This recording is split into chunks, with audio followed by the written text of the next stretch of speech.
Hello दोस्तों, स्वागत है आप सभी का आपके अपने यूट्यूब चैनल में। दोस्तों, आज की इस क्लास में हम लोग कक्षा 10वां के क्रैश कोर्स साइंस के वीवीआई ऑब्जेक्टिव क्वेश्चन को देखेंगे, जो कि आने वाले मैट्रिक एग्जाम के लिए काफ़ी इंपॉर्टेंट साबित होगा। तो चलिए दोस्तों, बिना समय को वेस्ट किए आज की क्लास को स्टार्ट करते हैं। दोस्तों, अगर आप लोग को ये वीडियो अच्छा लगा तो वीडियो को एक लाइक कर दीजिएगा। अगर आप चैनल पर नए हैं तो ऐसा वीडियो देखने के लिए चैनल को सब्सक्राइब करके बेल आइकन को ऑल नोटिफिकेशन में रखिएगा, जिससे क्या होगा कि आने वाले हर वीडियो का नोटिफिकेशन आप तक पहुंचा जाएगा। और ये क्रैश कोर्स आप लोग को science, social science, math, Hindi सभी विषयों का कराया जाएगा वीवीआई ऑब्जेक्टिव गेस के साथ। तो चलिए बिना समय को वेस्ट किए आज की क्लास को स्टार्ट करते हैं। देखिए, आज का पहला क्वेश्चन है दोस्तों, आज का पहला क्वेश्चन है, देखिए कि लेंस में मुख्य फोकस की संख्या होती है। दोस्तों, लेंस में फोकस की संख्या कितनी होती है वो हमसे पूछा गया है। लेंस में फोकस की संख्या कितनी होती है? तो दोस्तों, किसी भी लेंस में फोकस की संख्या हमारा 2 होता है। तो ऑप्शन नंबर बी हमारा राइट आंसर हो जाएगा। लेंस में फोकसों की संख्या कितनी होती है? 2 होती है। चलिए दोस्तों, तो अगला क्वेश्चन की अगर दर्पण में पूछेगा कि फोकस की संख्या कितनी होती है तो 1 होता है, और लेंस में पूछा गया है तो 2 हमारा बी हो जाएगा करेक्ट आंसर। चलिए अब अगला प्रश्न की ओर बढ़ते हैं। देखिए 2 नंबर क्वेश्चन को, देखिए दोस्तों 2 नंबर क्वेश्चन में हमसे पूछा गया है, 2 नंबर क्वेश्चन में हमसे पूछा गया है, देखिए 2 नंबर क्वेश्चन है कि स्पेक्ट्रम प्राप्त करने के लिए किसका प्रयोग होता है? स्पेक्ट्रम प्राप्त करने के लिए किसका प्रयोग होता है? तो कांच, फाइबर, प्रिज्म और सभी है दोस्तों। तो स्पेक्ट्रम प्राप्त करने के लिए हमारा प्रिज्म का प्रयोग होता है, प्रिज्म का, जो कि ऑप्शन नंबर सी हमारा राइट आंसर हो जाएगा। स्पेक्ट्रम प्राप्त करने के लिए हमारा प्रिज्म का प्रयोग होता है। चलिए अब अगला क्वेश्चन 3 नंबर क्वेश्चन को देखते हैं। देखिए 3 नंबर क्वेश्चन, 3 नंबर क्वेश्चन है मेरा दोस्तों। देखिए 3 नंबर क्वेश्चन है। 3 नंबर क्वेश्चन के दौरान हमसे पूछा गया कि एम्पियर घंटा मात्रक है। एम्पियर घंटा किसका मात्रक है? तो दोस्तों एम्पियर घंटा मात्रक है, ये हमारा एम्पियर घंटा मात्रक हो जाएगा हमारा धारा का तो एम्पियर होता है, प्रतिरोध का ओम होता है, और प्रिज्म का तो मात्रक इनमें से कोई नहीं। ऑप्शन नंबर डी हमारा राइट आंसर हो जाएगा। एम्पियर घंटा मात्रक किसका होगा? इनमें से कोई नहीं। ऐसे एम्पियर घंटा मात्रक दोस्तों होता है आवेश का, जो कि इसमें ऑप्शन नहीं है, इसलिए इसका इनमें से कोई नहीं, डी ऑप्शन राइट आंसर हो जाएगा। चलिए अब अगला प्रश्न को देखते हैं। अगला प्रश्न 4 नंबर प्रश्न में हमसे पूछा जा रहा है। देखिए दोस्तों, हीरा का अपवर्तनांक होता है। दोस्तों हीरा का अपवर्तनांक कितना होता है? तो हीरा का अपवर्तनांक हमारा 2.42 होता है, जो कि ऑप्शन नंबर बी हमारा राइट आंसर हो जाएगा, 2.42। अगर आप लोग से पूछा जाए कि किस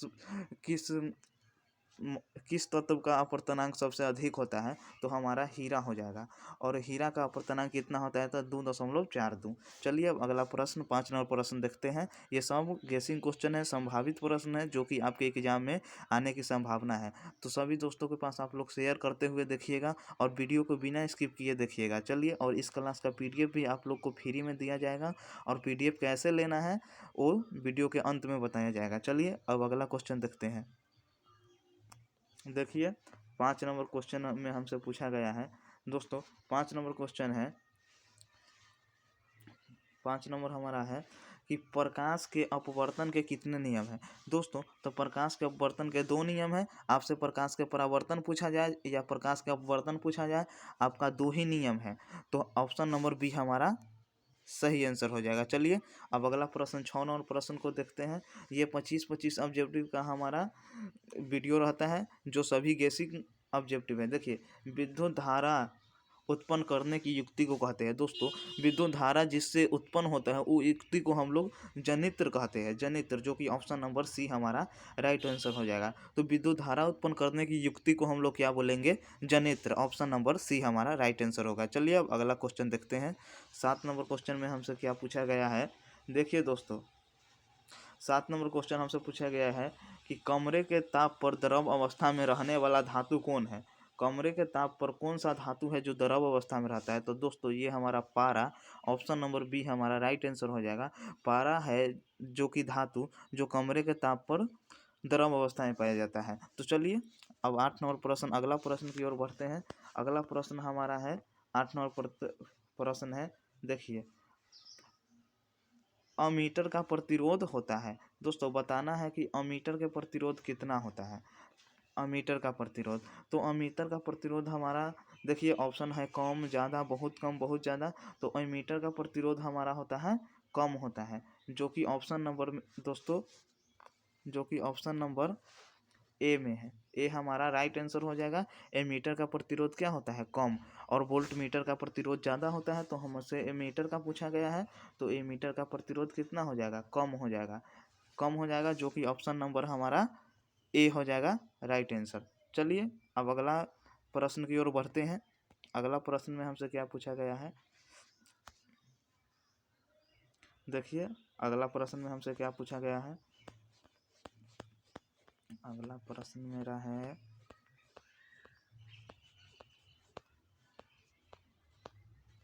देखिए 9 नंबर मेरा प्रश्न है। 9 नंबर प्रश्न मेरा अगला प्रश्न है।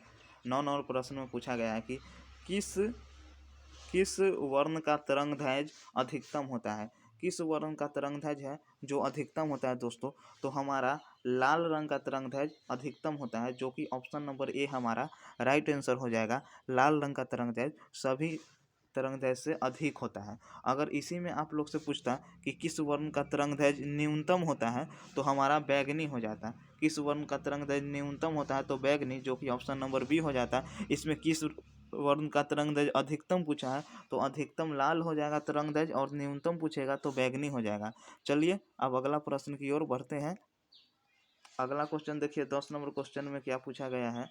10 नंबर क्वेश्चन में दोस्तों पूछा गया है, देखिए कि परावर्तन के नियम से निर्धारित है। परावर्तन के नियम से क्या निर्धारित है, तो आपतित कोण बराबर परावर्तित कोण, ये नहीं है। आपतन कोण बराबर अभिलंब, ये नहीं है। आपतन कोण बराबर परावर्तन कोण, ये है परावर्तन के नियम से निर्धारित, जो कि परावर्तन का दूसरा नियम है। ये ऑप्शन नंबर सी हमारा राइट आंसर हो जाएगा। अब परावर्तन के नियम से निर्धारित है आपतन कोण बराबर परावर्तन कोण। चलिए अब अगला प्रश्न 11 नंबर प्रश्न को देखते हैं।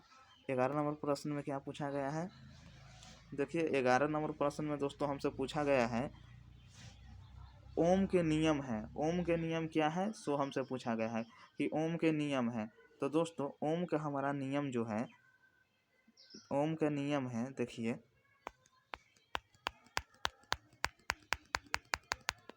ओम का नियम, ओम के नियम जो हमारा है, यो हमारा है V बराबर आई आर, जो कि ऑप्शन नंबर बी में है। बी हमारा राइट आंसर हो जाएगा। ओम के नियम V बराबर आई आर होगा, और आर बराबर भी आई, ऑप्शन ये नहीं होगा। आई बराबर ये नहीं होगा, V बराबर आई आर, जो कि ऑप्शन नंबर बी हमारा राइट आंसर हो जाएगा। चलिए अगला प्रश्न की ओर बढ़ते हैं। 12 नंबर प्रश्न को देखते हैं। देखिए 12 नंबर क्वेश्चन क्या है कि प्रतिरोध का एसआई मात्रक, प्रतिरोध का एसआई मात्रक होता है। दोस्तों प्रतिरोध का एसआई मात्रक क्या होता है, वो हमसे पूछा गया है। तो प्रतिरोध का हमारा एसआई मात्रक ओम होता है, जो कि ऑप्शन नंबर बी हमारा राइट आंसर हो जाएगा।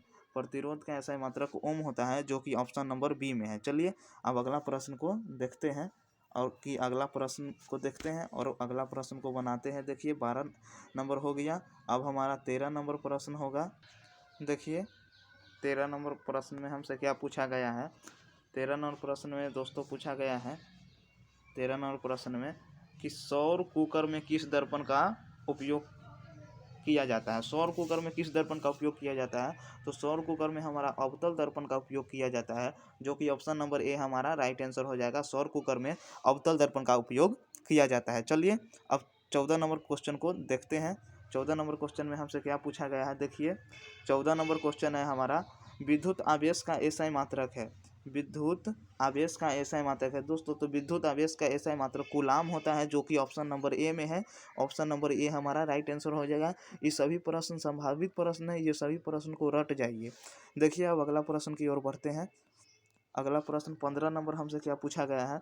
15 नंबर दोस्तों हमसे पूछा गया है कि विद्युत विभवांतर का एसआई मात्रक है। दोस्तों तो विद्युत विभवांतर का एसआई मात्रक वोल्ट होता है, जो कि ऑप्शन नंबर सी में है। आप लोग से विद्युत विभव का एसआई मात्रक भी पूछेगा तो वोल्ट ही होता है। विद्युत विभव और विद्युत विभवांतर दोनों का एसआई मात्रक वोल्ट होता है, जो कि ऑप्शन नंबर सी में है। चलिए अब नेक्स्ट प्रश्न को देखते हैं। 16 नंबर प्रश्न में क्या पूछा गया है, देखिए 16 नंबर प्रश्न है हमारा तारे का टिमटिमाना प्रकाश के किस प्रकार की घटना है? तारे का टिमटिमाना प्रकाश की किस प्रकार की घटना है दोस्तों? तो तारे का टिमटिमाना प्रकाश का अपवर्तन है, अपवर्तन की घटना है, जो कि ऑप्शन नंबर सी हमारा राइट आंसर हो जाएगा। तारे का टिमटिमाना प्रकाश के अपवर्तन के कारण होता है। चलिए अब अगला क्वेश्चन की ओर बढ़ते हैं। अगला क्वेश्चन हमसे क्या पूछा गया है, देखिए ओम के नियम, देखिए 17 नंबर क्वेश्चन क्या है कि ओम के नियम में कौन सी राशि अचर रहती है? ओम के नियम में दोस्तों कौन सा राशि है जो अचर रहता है, कांस्टेंट रहता है, नियत रहता है? तो हमारा ताप जो है जो अचर रहता है, ऑप्शन नंबर बी हो जाएगा। अचर राशि क्या है? ताप है। ऑप्शन नंबर बी हमारा राइट आंसर हो जाएगा। चलिए अब अगला को प्रश्न की ओर बढ़ते हैं। अगला प्रश्न में हमसे क्या पूछा गया है, देखिए 18 नंबर प्रश्न, देखिए 18 नंबर प्रश्न में हमसे पूछा गया दोस्तों कि उत्तल दर्पण द्वारा बना प्रतिबिंब होता है दोस्तों। तो उत्तल दर्पण द्वारा बना प्रतिबिंब आभासी और सीधा होता है, जो कि ऑप्शन नंबर सी में हमारा राइट आंसर हो जाएगा। उत्तल दर्पण द्वारा बना प्रतिबिंब आभासी और सीधा होता है दोस्तों। और उत्तल दर्पण का उपयोग हम लोग गाड़ी के साइड मीटर के रूप में करते हैं। ये भी आप लोग को याद रखना है कि उत्तल दर्पण से हमेशा आभासी और सीधा प्रतिबिंब बनता है, और उत्तल दर्पण का उपयोग हम लोग गाड़ी के साइड मीटर के रूप में करते हैं। देखिए अब अगला क्वेश्चन हमारा 19 नंबर क्वेश्चन पूछा गया है। देखिए 19 नंबर क्वेश्चन के दौरान हमसे पूछा गया है कि सामान्य नेत्र के लिए दूर बिंदु होता है, सामान्य नेत्र के लिए दूर बिंदु कितना होता है दोस्तों? तो सामान्य नेत्र के लिए दूर बिंदु हमारा अनंत होता है, जो कि ऑप्शन नंबर बी हमारा राइट आंसर हो जाएगा दोस्तों। इसी में आपसे पूछा जाता कि सामान्य नेत्र के लिए स्पष्ट दृष्टि की न्यूनतम दूरी होती है, तो वो हमारा 25 सेंटीमीटर हो जाता, जो कि ऑप्शन नंबर सी है। आप लोग से दूर बिंदु पूछा गया है तो अनंत होगा, और न्यूनतम दूरी पूछा जाएगा तो 25 सेंटीमीटर होगा। चलिए अगला प्रश्न की ओर बढ़ते हैं। 20 नंबर प्रश्न को देखते हैं। 20 नंबर प्रश्न के दौरान हमसे क्या पूछा गया है, देखिए दोस्तों 20 नंबर प्रश्न है कि समतल दर्पण की फोकस दूरी होती है। समतल दर्पण की फोकस दूरी क्या होता है दोस्तों? तो समतल दर्पण की फोकस दूरी अनंत होता है, और धनात्मक उत्तल दर्पण की फोकस दूरी होती है, और ऋणात्मक अवतल दर्पण की फोकस दूरी होता है। तो अवतल दर्पण की फोकस दूरी पूछा जाएगा तो ऋणात्मक होगा अवतल का, और उत्तल का पूछा जाएगा तो धनात्मक होगा, और समतल के पूछा गया तो अनंत होगा। तो ऑप्शन नंबर बी हमारा राइट आंसर हो जाएगा, अनंत हमारा राइट आंसर हो जाएगा, जो कि ऑप्शन नंबर बी में है। चलिए अब हम लोग नेक्स्ट प्रश्न की ओर देखते हैं। देखिए अब अगला प्रश्न को देखते हैं। अगला 21 नंबर प्रश्न हमारा है। 21 नंबर प्रश्न में हमसे पूछा गया है दोस्तों कि प्रकाश क्या है? प्रकाश क्या है? तो दोस्तों प्रकाश ऊर्जा, हवा, क्रॉसिंग, इनमें से कोई नहीं। तो प्रकाश एक प्रकार की ऊर्जा है, एनर्जी है, ऊर्जा का रूप है। तो ऑप्शन नंबर ए हमारा राइट आंसर हो जाएगा। चलिए अब अगला प्रश्न 22 नंबर प्रश्न की ओर बढ़ते हैं। 22 नंबर प्रश्न में हमसे क्या पूछा गया है, ये पूरा ऑब्जेक्टिव फिजिक्स का है।